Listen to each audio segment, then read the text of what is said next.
Guys, this is Philip here. Thank you for tuning in. I'm going to do a quick tutorial here on memoization.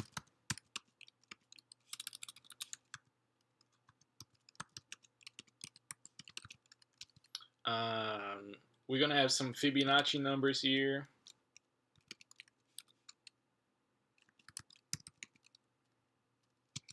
And also, I'm going to touch a little bit on closure.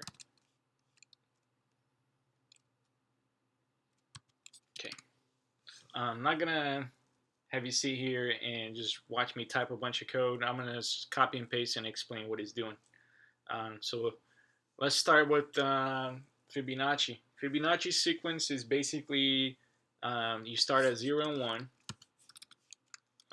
So let's see here, 0, 1. The sum of the two numbers here is the next Fibonacci number on the sequence. So 0 plus 1 is 1, and then 1 plus 1 is 2, and you just keep going that way. So 3, and then 5, and then 8, and we just keep going. Okay, so this is pretty much the Fibonacci sequence. You start the first two here, 0 and 1, or it can be 1 and 1, doesn't matter. Then you have the next one would be the sum of the two preceding ones. So 1 and 1 will give you 2, and so on and so forth. So basically, that's what Fibonacci is, the Fibonacci sequence. Memoization is a way to speed up programs. And basically, you do that by storing expensive function calls into an object or an array, doesn't matter. You just got to figure out a way to store that information and then check to see if the information is in there first before you do another function call. Okay, so let me start by basically just doing the quick Fibonacci recursive function first.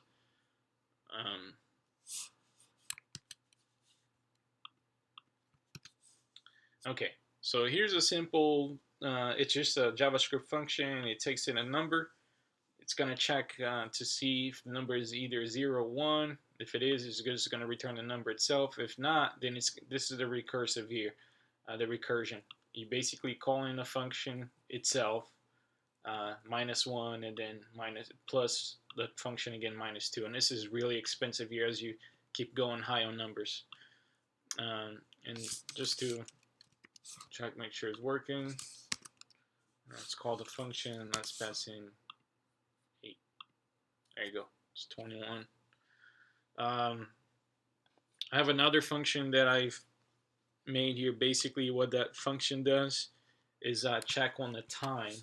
I'm using REPL, by the way, if you guys don't know what this is. REPL lets you type everything, your code here, just test some stuff, and you give you the output here on the right hand side. So very powerful, very nice tool for developers. All right, here's on this other function here. I called it time. What this is doing, it's using console.time. Use console.time and then console.time end with the same string being passed. And what that does is going to check the beginning of your function and then the end of your function. It's going to compare the time and then spits out the time for you of how long it takes to run something. Here we're just console logging the function Fibonacci there that we're passing with the value of 2. Okay. There it took 1 millisecond. I mean, nothing. The problem with this here is when you start getting the numbers really high. Okay. If I type 100 here, my browser would crash. I already tried it. So let's type in 34 here and see what 90 milliseconds and 35. Notice you went from 90 to 144 just by adding one number.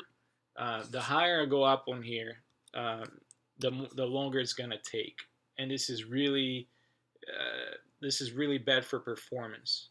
Okay, and that's why REPL crashes after like 369, and as you go up, I mean, there you go, 689. I'm not gonna keep going up because this is gonna crash. What I'm gonna do here is I'm gonna comment this out, and I'm gonna show you guys the other way.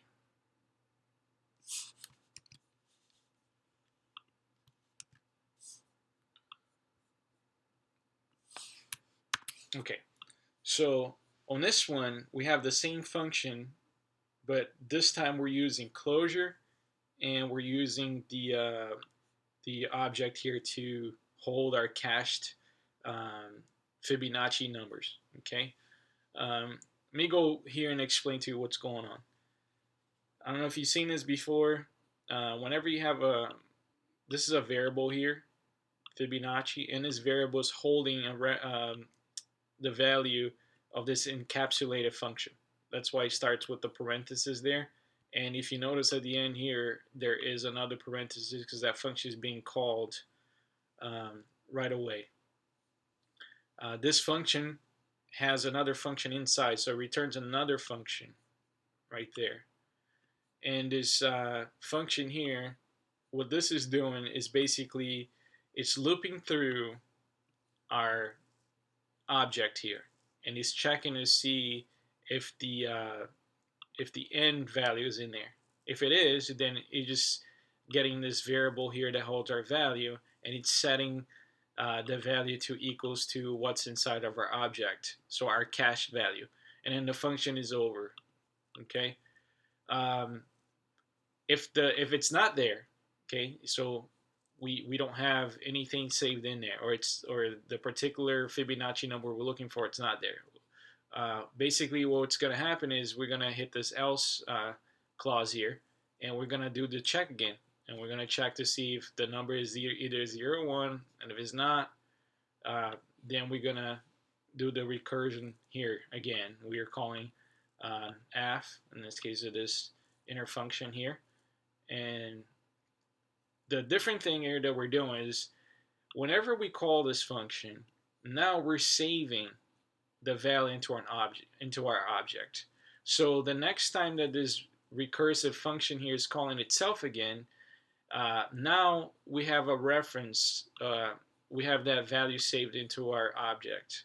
So what this is going to do, it's going to optimize this whole thing here. I'm just going to run it so you guys can see. There you go. I just ran the same thing, and look, 0 milliseconds. Okay. Now I couldn't do this before, but if I do 138 now, look, it took no time at all, and look how long this number is. I mean, JavaScript's not even able to hold it, the amount of numbers that's outputting. But as you can see, this is tremendously optimized the whole thing. Watch that. I mean, it takes no time at all, just by using something so simple. But it's just caching everything into this object. And if you do the same number again, or whatever number you do it now, because it's already cached, everything is going to be instantly. Notice that the time does not increase at all. All right, guys, just to touch on closures here.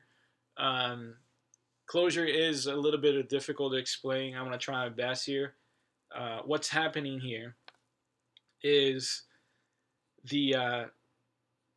this is a variable here that's holding, or that it's equal to this function here.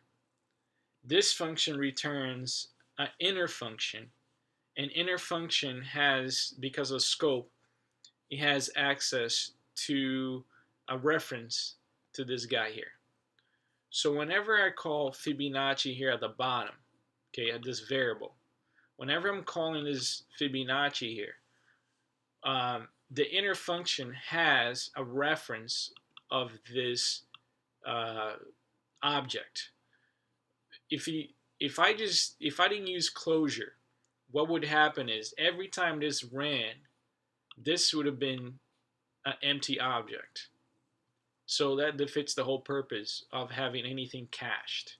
But by using closure, I'm able to cache all this information into this object, which it gets saved to this variable here. Okay, and then you can call this as many times as you want to, and all the information it's here, so it's not lost. And that's closure for you. I hope this tutorial was useful to you. It was definitely nice learning this technique here. I had no idea that you could have used this before. I just learned it today, and I wanted to share with everybody. Um, Hopefully, it will help you be a better programmer, as it definitely helped me. Um, Also, if you guys like the video, hit the thumbs up. If you think I can improve on something, by all means, I take positive criticism. Just drop me a line there on the comment section, and I really appreciate it. Um, Thank you guys. Have a good one. Till next time.